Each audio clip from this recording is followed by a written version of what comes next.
What we didn't realize at the time was that the papyrus from the ancient world was going to be much more challenging than the animal skin from the Dead Sea Scroll collection, just in terms of the technology.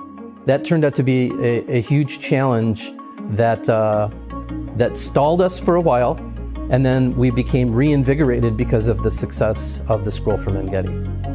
The scrolls from Herculaneum were not excavated in a way where they were pristine. I wish that were true, but in fact, had they been perfectly preserved, they might not have survived. The irony there is that the volcanic eruption that carbonized them, which is to say made them like charcoal, probably also saved them. It's just that now when they're pulled out from that 50 meters worth of dirt and they've been crushed and they've been carbonized, it's an extremely difficult technical challenge to then figure out how to actually read them.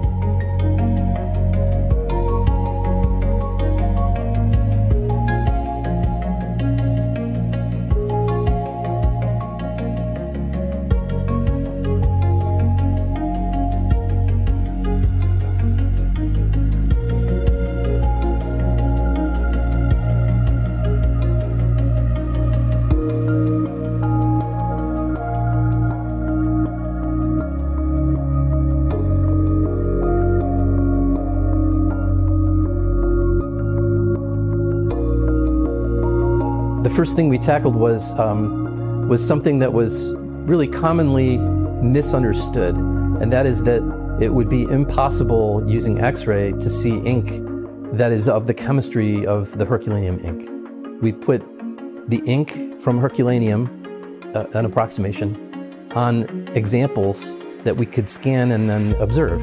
And what we found is that the conventional wisdom was absolutely wrong. In fact, it was possible to see that carbon ink in the scans, but there were caveats. There were caveats like we needed more precision, we needed to be a little bit more meticulous in how we captured the data so that we would be able to see a very subtle layer of that carbon on the papyrus. And in 2016-17, there were some stunning developments in the AI community that were released and inspired us to give those methods a try at detecting these signals. And it all came together in 2019 when at the particle accelerator we were able to collect some outstanding data from Herculaneum material.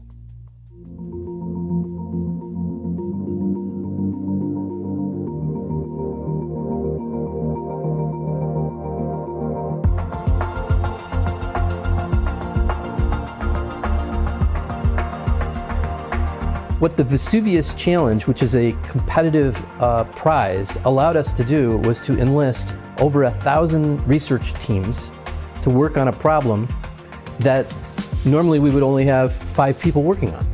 And those people working on that problem for 3 months, I estimate they probably spent 10 person years and probably 2 compute years over those 3 months working just on the problem of Herculaneum ink. So it's kind of fascinating to think about that avenue, the competitive science, the prize-based avenue of helping accelerate research. And so far we've been really successful at seeing progress through that challenge.